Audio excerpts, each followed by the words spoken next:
so you do get this sense of the first two and the second two. Yes. And so why is that, Dave? All four of the albums have different personnel. There's no album that has the same group, which is also kind of an interesting fact about it. So you've got the first album has the core four plus Nico. Yeah. And then you've got White Light, White Heat, which has no Nico on it. And then the Velvet Underground, which has no John Cale, but Doug Ewell brought in. And then the last album has, like you said, a whole bunch of people, and it's kind of no Maureen Tucker. No she Maureen was Tucker, pregnant at the time.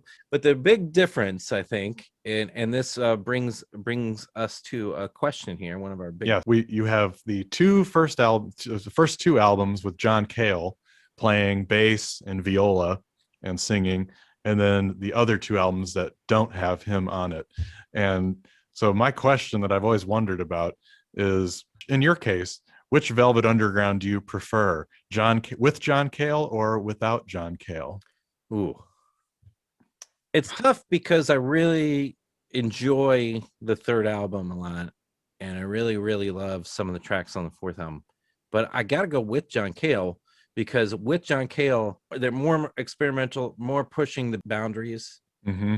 The second album is very experimental and very, very loud and noisy. Tough to listen to in certain times. Yeah. So it's not necessarily the most enjoyable listen. So if I'm grabbing an album and my choice is between the second and the third one, I might grab the third one rather than the second one.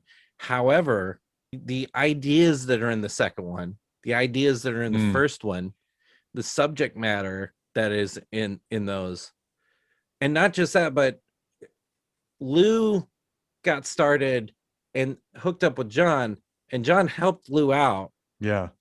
And then we saw kind of like once Lou broke free of the Velvet Underground, he was a little lost. And if you look through Lou's solo career, a lot of his better albums have a great producer behind it, or somebody else helping him out.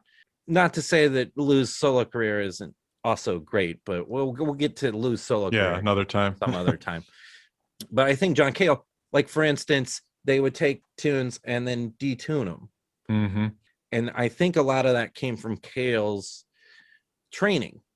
You and I met at the University of Illinois in the music department. Mm-hmm.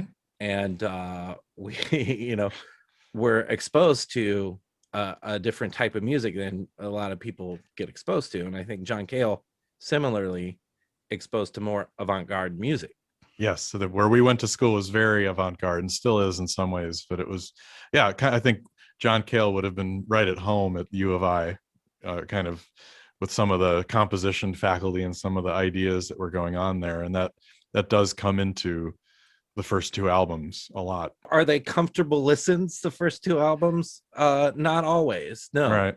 In some cases, I don't really listen to a couple tracks. I usually skippers, but those tracks are still very, like the aforementioned Gift, maybe a lot more valuable than a catchy Lonesome Cowboy Bill or something from the last album that probably didn't influence anybody. No. It's a tough call, because it is like, to some extent, a lot of people say their favorite album's the third one. Yeah. Where do you stand on it, Dave? That's a good segue, because my favorite is the third album, which is almost flawless all the way through. Although Murder Mystery you have to be kind of in the mood for, but the rest of it is pretty impressive. But I would say two things: that the tension that between Cale and Reed is kind of what makes the Velvet Underground. You've got this avant-garde trained classical musician with this punk rocker, 50s rocker, kind of hyper literate, really kind of stressed, neurotic guy, and you put that energy together and then throw Andy Warhol and Nico in, and it's just a great blend of all sorts of influences. And so I would have to probably say with Cale. And what gives me proof is when we go to the reunion tour, which I see back there, or when they got back together in 1993, I believe. 93. And which you can watch. There's a great concert on YouTube, and John Cale just fits right back in. All that time later, he takes Nico's parts, he sings them well. Yeah, they're terrific. His All Tomorrow's Parties is yeah, so great, so so excellent from that collection. Yeah, so I think that shows that he's really integral to the group, and they did kind of lose something, most certainly by Loaded. I mean, that we can talk about that, but it's not got the same group synergy that you had with those first two.